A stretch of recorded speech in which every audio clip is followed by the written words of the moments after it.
السلام علیکم ورحمۃ اللہ وبرکاتہ۔ ان الحمد للہ نحمده ونستعینه ونستغفره ونعوذ باللہ من شرور انفسنا ومن سیئات اعمالنا من يهده الله فلا مضل له ومن يضلل فلا هادي له واشهد ان لا اله الا الله وحده لا شريك له وأشهد أن محمدا عبده ورسوله يا أيها الذين آمنوا اتقوا الله حق تقاته ولا تموتن إلا وأنتم مسلمون يا أيها الناس اتقوا ربكم الذي خلقكم من نفس واحدة وخلق منها زوجها وبث منهما رجالا كثيرا ونساء واتقوا الله الذي تساءلون به والأرحام إن الله كان عليكم رقيبا يا أيها الذين آمنوا اتقوا الله وقولوا قولا سديدا يصلح لكم أعمالكم ويغفر لكم ذنوبكم ومن يطع الله ورسوله فقد فاز فوزا عظيما أما بعد فإن خير الحديث كتاب الله وخير الهدي هدي محمد صلى الله عليه وسلم وشر الأمور محدثاتها وكل محدثة بدعة وكل بدعة ضلالة وكل ضلالة في النار. قال الله تعالى في القرآن المجيد: أعوذ بالله من الشيطان الرجيم بسم الله الرحمن الرحيم ومن يشاقق الرسول من بعد ما تبين له الهدى ويتبع غير سبيل المؤمنين نوله ما تولى ونصله جهنم وساءت مصيرا. سبحانك لا علم لنا إلا ما علمتنا إنك أنت العليم الحكيم. آج کا موضوع ہے صحابہ رضی اللہ عنہم کی پیروی کیوں. صحابہ کون ہیں؟ صحابہ کا تعارف کیا ہے؟ میرے بھائیوں، صحابہ یا صحابی اسے کہا جاتا ہے کہ جس انسان نے پیارے نبی صلی اللہ علیہ وسلم سے ملاقات کی ہو، آپ پر ایمان لایا ہو اور ایمان ہی کی حالت میں اس دنیا سے رخصت ہوا، تو ایسا شخص کیا ہے؟ صحابی. بھلے اس نے آپ کو نہ دیکھا ہو کیونکہ اس کے پاس آنکھیں نہیں، لیکن اس نے نبی سے ملاقات کی، نبی پر ایمان لایا، نبی کے دین ہی کی حمایت و نصرت میں زندگی گزاری اور اس دنیا سے رخصت ہوا، وہ آدمی بھی کیا ہے؟ بولو، صحابی. اسی طرح صحابیہ اس خاتون کو کہا جاتا ہے جس نے نبی صلی اللہ علیہ وسلم کو دیکھا ہو،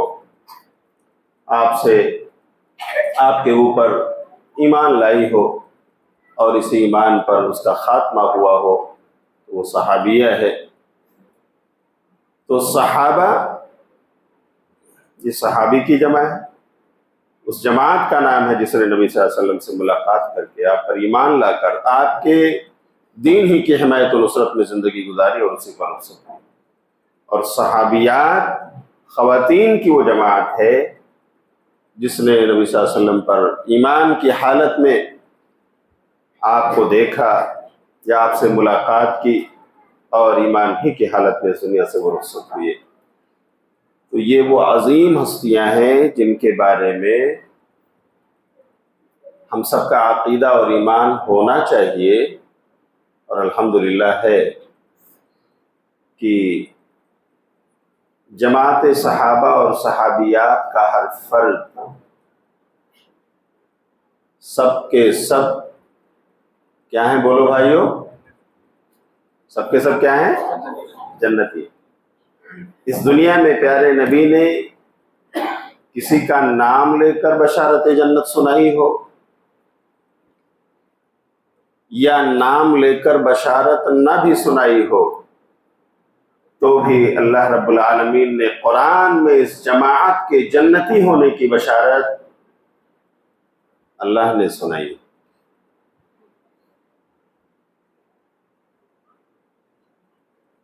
اس میں ہمارا عقیدہ اور ایمان ہونا چاہیے کہ صحابہ اور صحابیات کی جماعت کا ہر فرد وہ اللہ کی جنت کا مستحق ہے، اور انشاءاللہ سب کے سب جنت میں جائیں گے۔ اللہ تعالی ہم سب کو کل قیامت کے دن اپنے نبی کے پڑوس میں نبی کے صحابہ کی صحبت میں اللہ تعالی ہم سب کو جنت نصیب فرمائے۔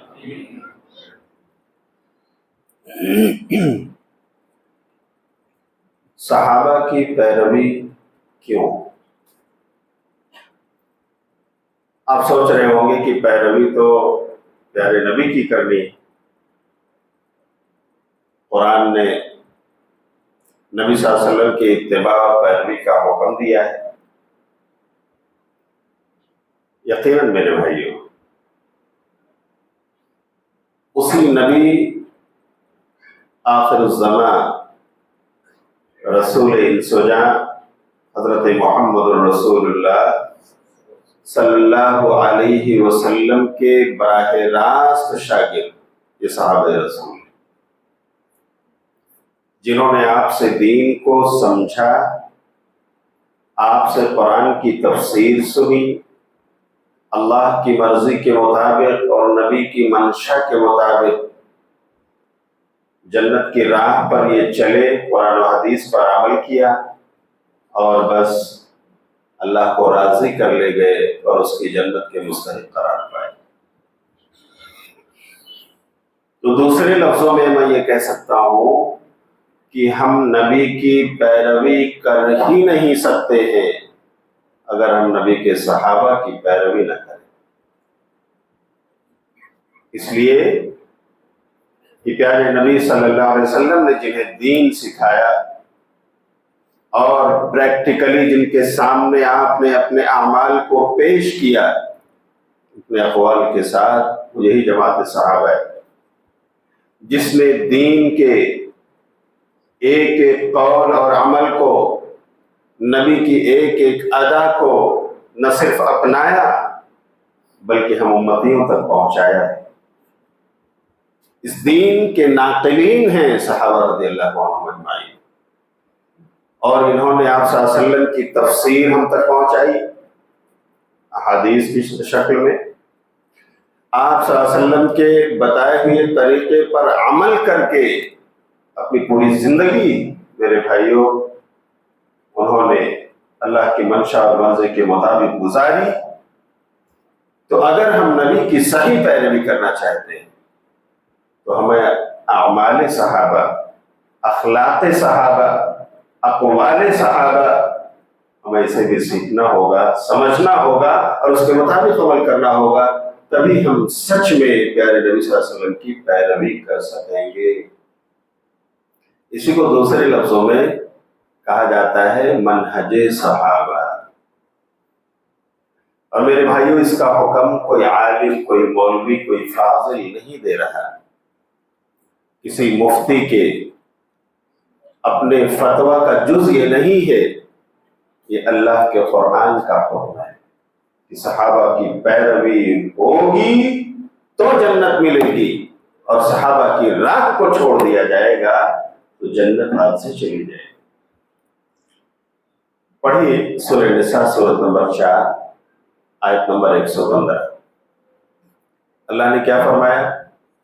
وَمَن يُشَاقِقِ الرَّسُولَ مِن بَعْدِ مَا تَبَيَّنَ لَهُ الْهُدَى وَيَتَّبِعْ غَيْرَ سَبِيلِ الْمُؤْمِنِينَ نُوَلِّهِ مَا تَوَلَّى وَنُصْلِهِ جَهَنَّمَ وَسَاءَتْ مَصِيرًا۔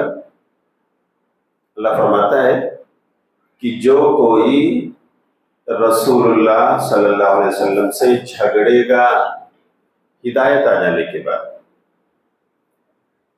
نمبر 2، وَيَتَّبِعْ غَيْرَ سَبِيلِ الْمُؤْمِنِينَ، اور جو مومنوں کی راہ کو چھوڑ کر چلے گا.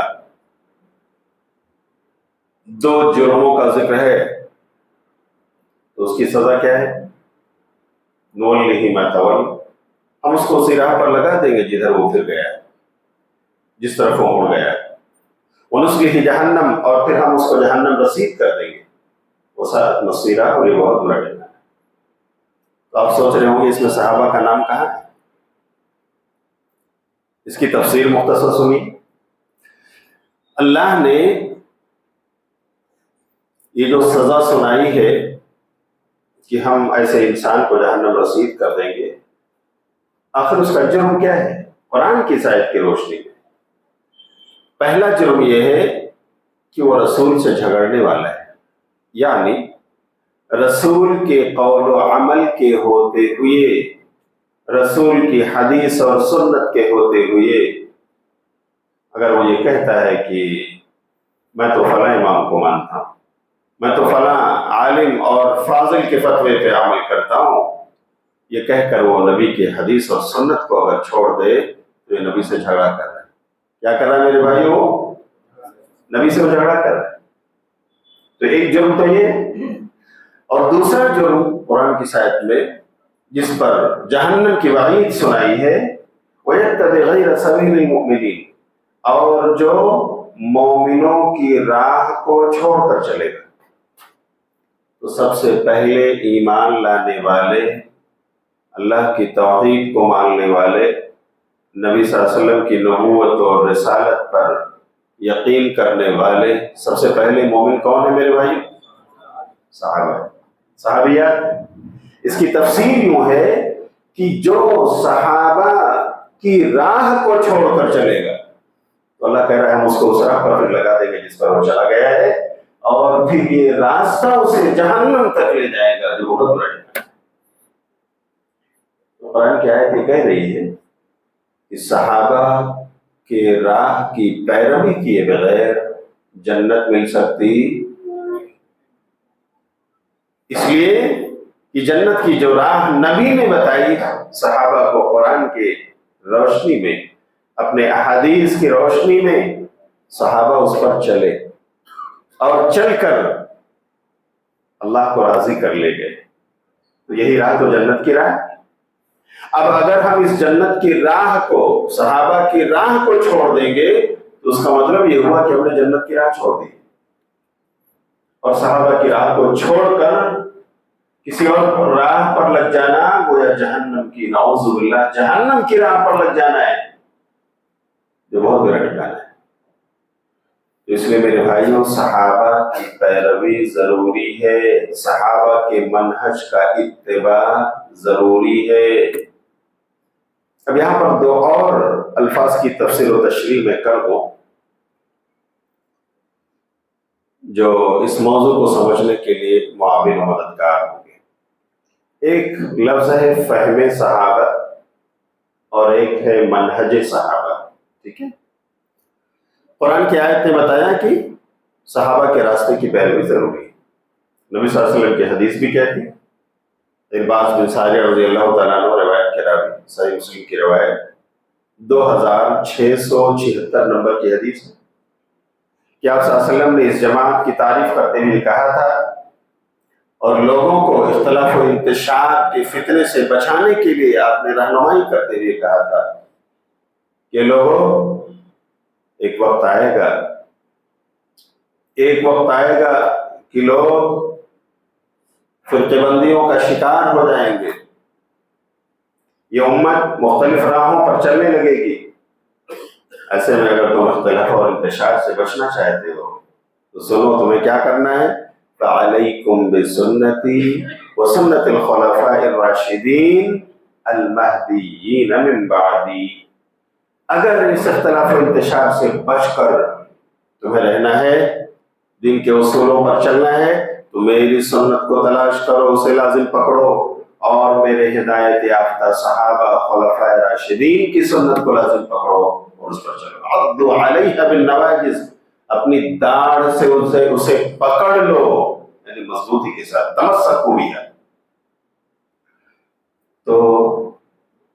قرآن بھی کہہ رہا ہے کہ صحابہ رضی اللہ عنہم کی راہ یہی جنت کی راہ ہے، اس کو چھوڑنا جہنم کی راہ پر لگ جانا ہے۔ پیارے نبی صلی اللہ علیہ وسلم کی حدیث دعوت دے رہی ہے کہ صحابہ کی سنت کی پیروی کرنی ہے، صحابہ کے راستے پر چلنا ہے۔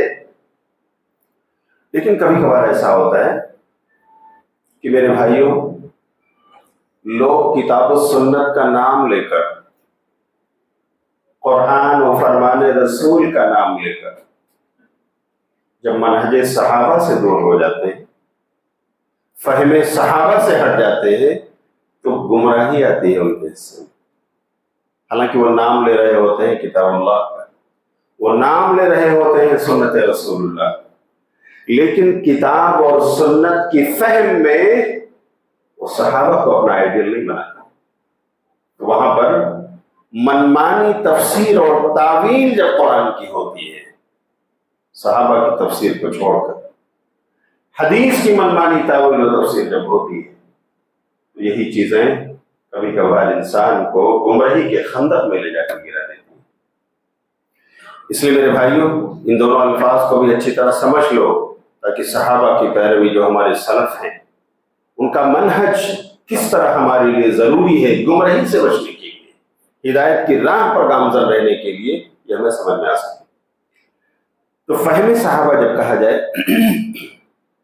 فہم کا مطلب ہے سمجھ بوجھ، انڈرسٹینڈنگ، لیکن شریعت کی اصطلاح میں فہم کہتے ہیں کہ بولنے والے کی بات سے اس کی مراد کو سمجھنا۔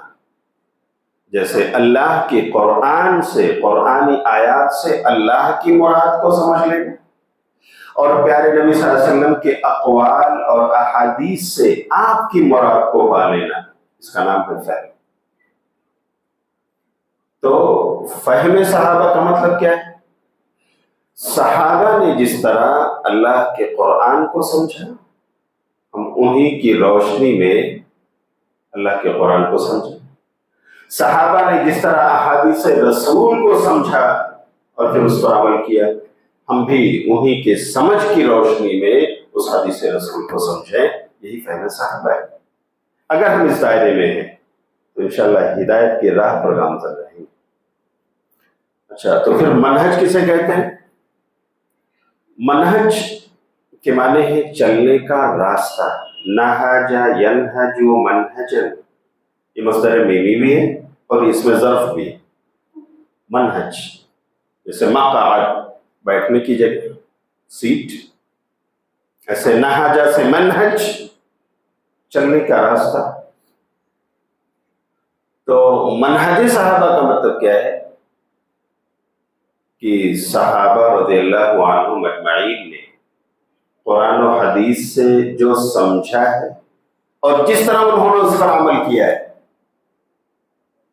جس راہ پر وہ چل کر گئے، ہم بھی قرآن اور حدیث پر عمل کرنے کے لیے صحابہ کی راہ کو، ان کے منہج اور میتھڈ کو اپنے لیے آئیڈیل مان لیں، اور ہم بھی اسی طرح اس راہ پر چل پڑیں۔ یہ ہے منہج صحابہ کو اپنانا اور اس راہ پر چلنا۔ اب میرے بھائیوں، اگر ہدایت کی راہ ہمیں اس پر تادم حیات گامزن رہنا ہے تو ہمیں 3 چیزوں کی ضرورت ہے: کتاب اللہ، سنت رسول اللہ، اور منہج سلف، منہج صحابہ۔ یہی وہ خاص فرق ہے جو الحمدللہ جماعت اہل حدیث یا کہہ لیجئے سلفی حضرات اور دوسری جماعتوں میں فرق پایا جاتا ہے۔ علامہ البانی رحمۃ اللہ علیہ سے سوال ہوا تھا کہ آپ سلفی کیوں کہتے ہیں اپنے آپ کو، یا بہت سارے لوگ آپ کی طرح ہیں جو اپنے آپ کو سلفی کہتے ہیں، کیا ضرورت ہے؟ کیا ہم محمدی کہنے کافی نہیں ہے؟ کیا ہم اپنے آپ کو مسلم کہنے کافی نہیں ہے؟ علامہ البانی رحمۃ اللہ علیہ نے جواب دیا تھا اس انسان کو کہ میرے بھائی آج جو کوئی آپ سے ملتا ہے آپ کا مسلمان بھائی، آپ اگر چاہتے ہو کسی بھی راہ پر قائم رہو، ہدایت کی راہ پر گامزن رہو، تو آپ اس سے اس کا انٹروڈکشن لیتے ہو، یا آپ سے کوئی پوچھتا ہے کہ بھائی آپ کون ہو، مسلمان ہو، تو کیسے مسلمان؟ تو آپ کہتے ہو کہ کتاب اللہ کو ماننے والا ہوں، اس پر چلنے والا ہوں، حدیث رسول کو پڑھنے سمجھنے والا ہوں، اس پر چلنے والا مسلمان. ٹھیک ہے؟ تو یہ دعویٰ کتاب اور سنت کو پڑھنے سمجھنے عمل کرنے کا تو ان تمام جماعتوں کا بھی ہے جو گمراہ ہو گئے. کوئی ایسی جماعت آپ بتائیے جو کتاب و سنت کا نام لے، لیکن ان کے حصے میں گمراہی ہے. جیسے آپ دیکھیں، میں ایک آدھ لوگوں کا نام لے لیتا ہوں. خوارج کا فرقہ گمراہ ہو لیکن وہ بھی کتاب و سنت کا نام لے کر. قادیانیوں کو گمراہی ان کے حصے میں آئی لیکن کتاب و سنت کا نام لیتے تھے. اور بھی بہت سارے لوگ آپ کو ملیں گے، معتزلہ، جہمیہ، اشاعرہ اینڈ سو آن. مسلمانوں کی جماعتیں، فرقے ہیں، لیکن ان کے حصے میں گمراہی آئی. آخر وجہ کیا ہے؟ کتاب اور سنت، اس کا نام لے کر انسان گمراہ ہو رہا ہے. اس سے بچاؤ کا راستہ کیا ہے؟ منہج صحابہ، منہج سلف، فہم سلف. علامہ البانی نے کہا کہ ٹھیک ہے، آپ اپنا انٹروڈکشن کراتے ہوئے کہ میں کتاب اللہ کو مانتا ہوں، سنت رسول کو مانتا ہوں، اس پر عمل کرتا ہوں، اور کتاب و سنت کو صحابہ کے مطابق، صحابہ کے فہم کے مطابق سمجھتا ہوں اور ان کے منہج کی روشنی میں اس پر چلتا ہوں، تب آپ کا انٹروڈکشن کمپلیٹ ہوا. تو بتاؤ، اگر اس 2-3 لمبے جملوں کا خلاصہ اگر کوئی لفظ آپ کو عطا فرما دے اور اس ایک لفظ سے یہ تمام باتیں سمجھ میں آ جائیں کہ آپ کتاب اللہ کو ماننے والے، سنت رسول پر عمل کرنے والے اور صحابہ کے منہج پر چلنے والے، صحابہ کی فہم سے سہارا لینے والے، اگر ان 2-3 چیزوں کو ایک ساتھ کوئی لفظ اگر بیان کر رہا ہو تو کیا وہ مختصر انٹروڈکشن کافی ہے؟ بولے ہاں، کون سا لفظ ہے؟ بولے یہی سلفی. اس کا مطلب ہے کہ ہم کتاب اللہ کو مانتے ہیں، سنت رسول پر عمل کرتے ہیں، چلتے ہیں، اور کتاب و سنت کو سمجھنے کے لیے ہم سلف کی سمجھ کا سہارا لیتے ہیں اور انہی کے منہج کے مطابق چلتے ہیں. بس ہم سلفی ہو گئے.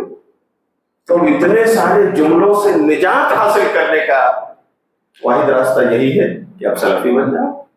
اس نے اقرار کیا، بات تو سچ ہے.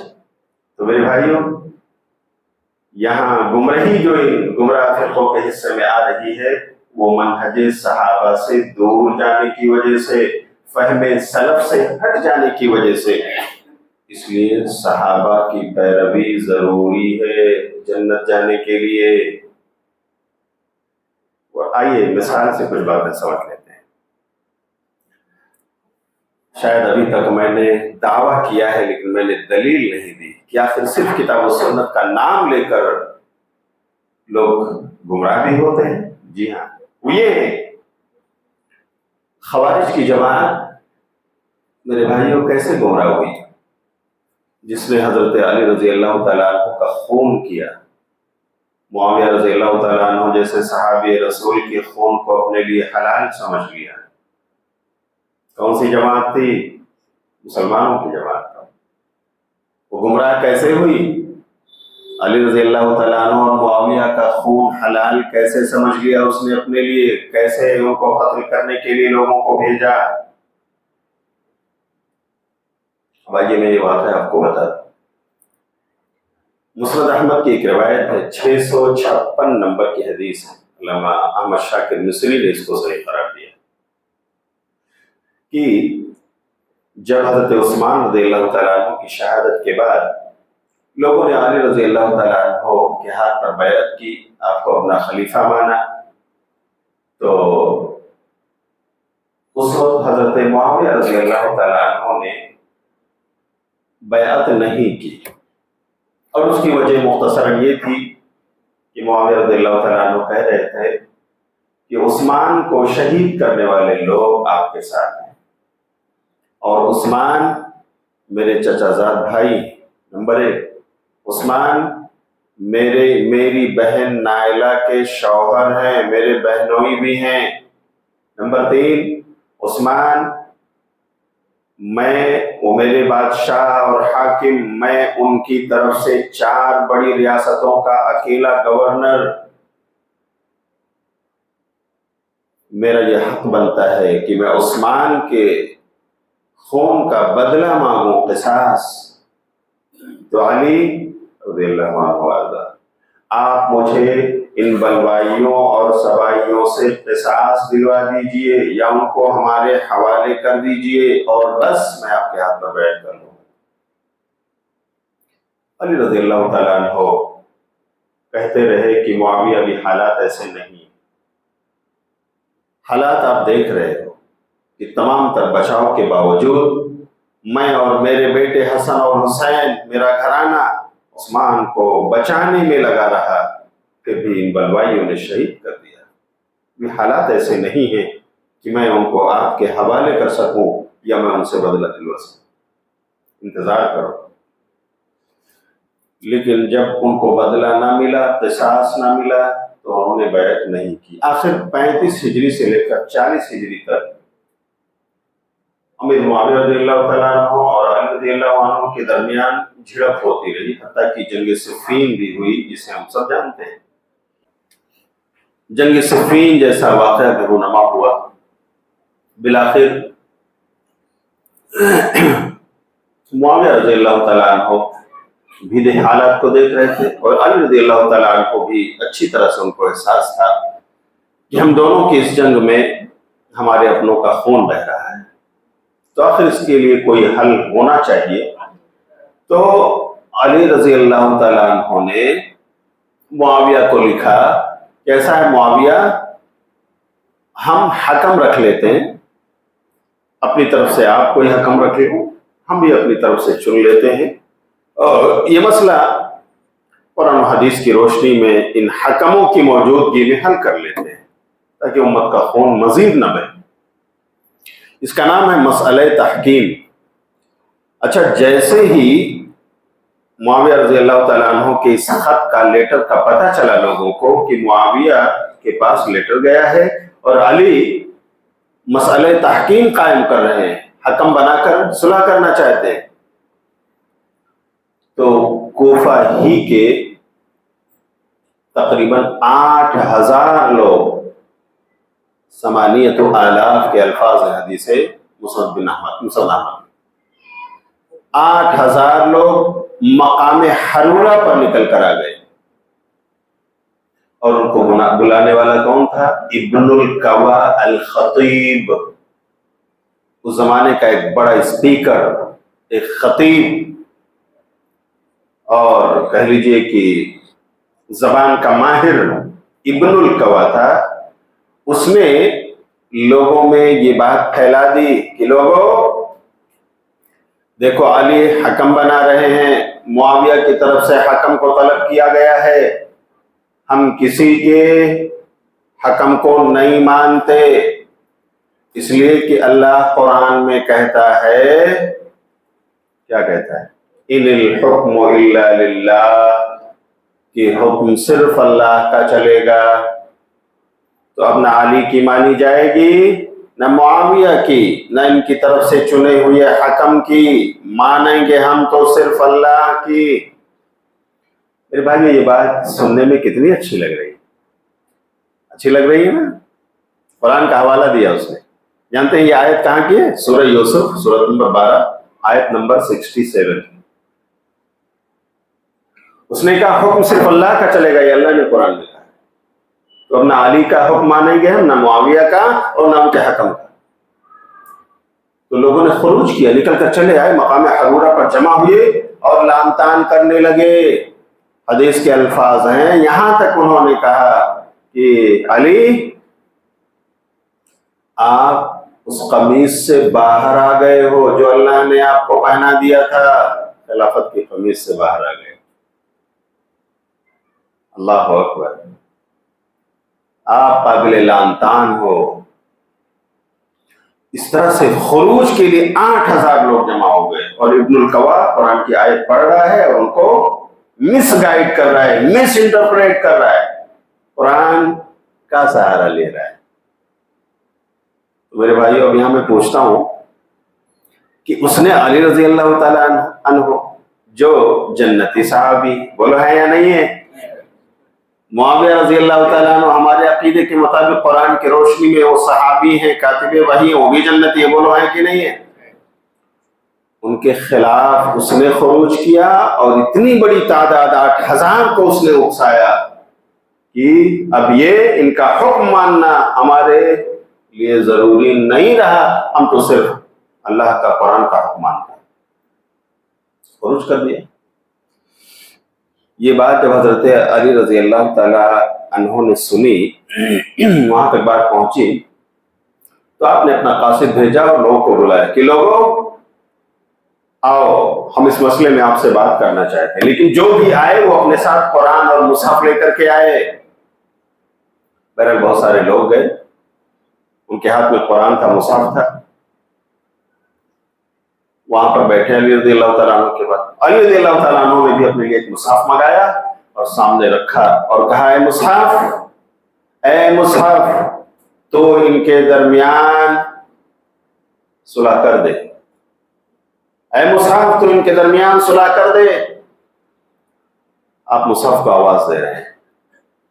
تو سامنے بیٹھے ہوئے لوگ کہنے لگے، علی کیا مصحف بولتا بھی ہے؟ علی رضی اللہ تعالیٰ عنہ نے کہا کہ میں یہی تو آپ کو سمجھانا چاہتا ہوں کہ ہم نے جو حکم قائم کیا ہے، مسئلہ تحکیم جو آپ کے سامنے آیا ہے، یہ میری بات نہیں ہے، یہ امیر معاویہ کا حکم نہیں ہے، یہ حکم تو اللہ کے قرآن کا ہے. یہ حکم اللہ کے قرآن کا ہے. میں اپنی بات نہیں منوا رہا ہوں کسی کو، یا معاویہ اپنی بات منوانے کے لیے حکم نہیں بھیج رہے. یہ اللہ کے قرآن پر عمل کرنے کے لیے ایسا کیا جا رہا ہے. میرے بھائیو بتاؤ، کیا آپ نے قرآن میں نہیں پڑھا کہ جب میاں بیوی دونوں میں انبن ہو جائے تو ان کے مسئلے کو حل کرنے کے لیے اللہ رب العالمین نے ایک اسٹیپ تو یہ بتایا کہ واعظ و نصیحت کرو، پھر یہ بتایا کہ بستر الگ کر لو، پھر یہ بتایا کہ مار بھی سکتے ہو سمجھانے کے لیے، پھر اللہ نے چوتھا اسٹیپ کہا، اگر ایسا ممکن ہو کہ بیوی جو ہے اس کی طرف سے ایک حکم آ جائیں، رکھ لیے جائیں، میڈیٹر، فَبَعَثُوا حَكَمًا مِّنْ أَهْلِهِ وَحَكَمًا مِّنْ أَهْلِهَا، اور شوہر کی طرف سے ایک میڈیٹر اور حکم رکھ لیے جائیں. إِن يُرِيدَ إِصْلَاحًا يُوَفِّقِ اللَّهُ بَيْنَهُمَا، اگر یہ دونوں مل کر کے صلح چاہتے ہیں ان حکموں کی موجودگی میں، تو اللہ تعالیٰ انہیں اس کی توفیق سے نواز دے. تو اگر میاں بیوی کے انبن کو دور کرنے کے لیے کہ یہ رشتہ ٹوٹنے سے بچ جائے، ان کی گاڑی ٹریک پر چلتی رہے، خون نہ بہے ان کا، اگر ایک میاں بیوی کے جوڑے کو اللہ اتنی اہمیت دے رہا ہے کہ حکم رکھنے کی بات اللہ کہہ رہا ہے، ادھر سے ایک ادھر سے مل کر میٹنگ ہو اور اس طرح سے صلح سپاٹ کر لی جائے، تو یہاں تو امت دو لوگوں کی بات نہیں ہے، یہاں تو امت کے عظیم لوگوں کا خون بہ رہا ہے. کیا ان کا خون اس بات کے قابل نہیں ہے کہ مسئلہ تحکیم قائم کیا جائے، حکم رکھ کر کے قرآن و حدیث کے مطابق صلح کر لی جائے؟ یہ حکم تو اللہ کا ہے نا، میرا کہاں ہے؟ تو ابن القوا نے جو کچھ کہا ہے کہ حکم صرف اللہ کا چلے گا، تو اے لوگوں بتاؤ مجھے، ابو بکر خلیفہ تھے تو کس کا حکم چلتا تھا؟ اللہ کا. عمر خلیفہ ہوئے تو کس کا حکم چلاتے تھے؟ اللہ کا، اس کے رسول کا. عثمان جو خلیفہ تھے، خلافت کس لیے ملی تھی؟ اپنا حکم چلانے کے لیے یا اللہ کا؟ اللہ کا. آپ نے مجھے خلیفہ چنا ہے، میرا بھی کام یہی ہے کہ اللہ کے قرآن کا حکم نافذ ہو، اور اسی قرآن کی روشنی میں نے مسئلہ تحکیم کی بات کی ہے.